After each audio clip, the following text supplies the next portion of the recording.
Hello queens, welcome Flavour Tailor. कैसे हैं आप सब लोग? व्यस्त होंगे, मस्त होंगे। व्यस्त रहिए, मस्त रहिए बिल्कुल ज़िंदगी में।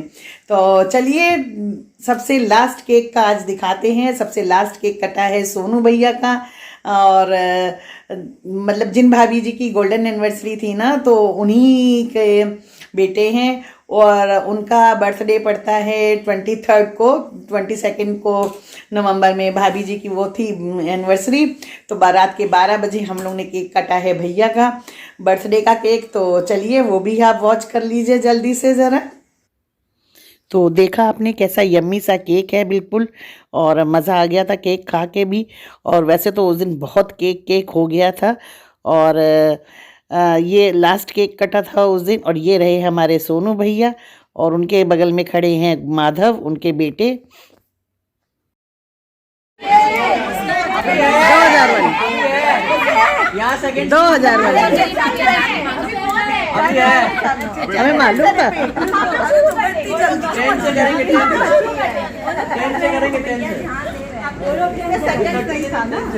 बच्चे देख रहे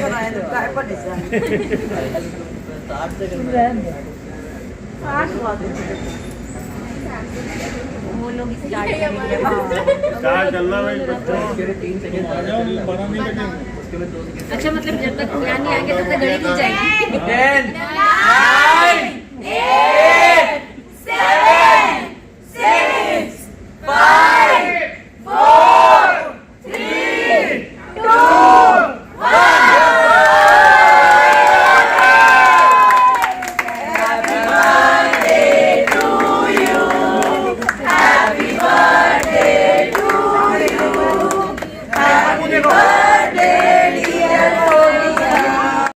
काफ़ी दिन के बाद खड़े हैं आज किचन में।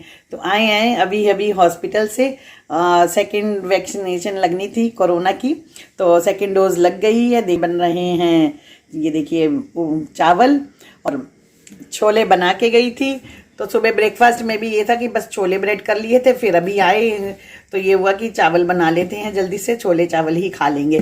तो बहुत दिन बाद किचन में काम हो रहा है दिन का।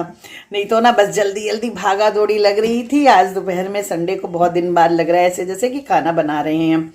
तो मैं जब हॉस्पिटल गई वहाँ पे मिली मेरे को एक सब्सक्राइबर, उनका नाम है गीता जी। तो चलिए उनसे भी मिल लेते हैं। हॉस्पिटल में ही वो काम करते हैं। तो चलिए फटाफट उनसे मुलाकात करिए एक। तो ये हैं गीता जी।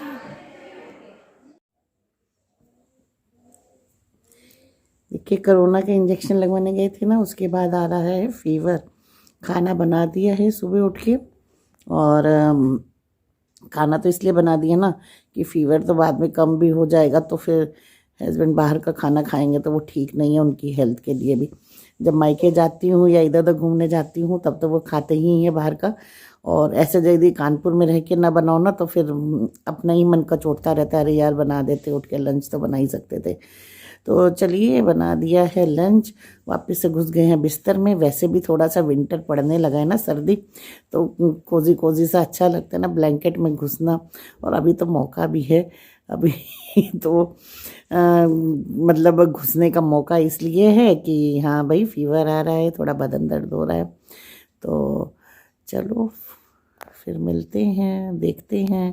फीवर थोड़ा कम होगा, ठंड भी लग रही है थोड़ी।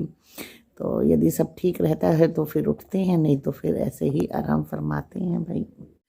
तो आ रही है देरानी जिठानियों की याद। बहुत दिन से मिल रहे थे लगातार, और बहुत मज़ा आ रहा था गैदरिंग में ना। रोज़ हम लोग प्रैक्टिस के लिए जाते थे, तो जो है खूब चाय नाश्ता करा जाता था, खूब मज़े से उड़ाया जाता था। तो चलिए आज डालती हूँ देरानी के घर का, जब उनके यहाँ हमने कैसे प्रैक्टिस करी थी, प्रैक्टिस का भी डालते हैं आपको। और क्या नाश्ता किया था गर्मा गर्म ना, उसने वो साबूदाने की पकौड़ियाँ बनाई थी। इतना मज़ा आ गया था ना खा के। तो चलिए आप भी हमारे साथ जो है ना पिछली याद पे खो जाइए। और दोबारा ना मन हो रहा है दोबारा से कोई फंक्शन हो तो कोई बुलाए जल्दी जल्दी से, फिर ऐसे ही मिलना जुलना हो, मस्ती कटे हम लेडीज़ों की। हमारे यहाँ तो लेडीज़ें इतनी मस्ती काटने में नंबर 1 हो गई है ना कि पूछिए ही नहीं आप। तो देखिए ये गर्मा गर्म मंगोड़े खाए थे, साथ में थी चटनी। इतनी यमी चटनी बनी थी और यमी मंगोड़े बने थे। उसने मुझे भी पैक करके दिया था मटेरियल कि दीदी आप घर जाके बना लेना, लेकिन सारे फूट गए थे मेरे से, तो बने ही नहीं सही ढंग से। पता नहीं क्या हो जाता है, कभी कभी मेरे कटलेट्स पूरे फूट जाते हैं। बहुत दिनों से प्रैक्टिस भी नहीं करी थी ना, शायद इसीलिए। तो देखो ये साबूदाने की पकौड़ी को बोल रही हूँ मंगोड़े तो ये थी साबूदाने की पकौड़ी, बहुत यमी थी। रात में बनाया मूलीकस का पराठा। मूलीकस बचा हुआ था, तो सुबह तो छोले चावल खा लिए थे, अब उसके बाद तो छोले भी ख़त्म हो गए थे फिर ये हुआ कि चलो मूलीकस साथ में बनाया था, क्योंकि दोपहर में ही, तो फिर उसके पराठे रात में सीख गए।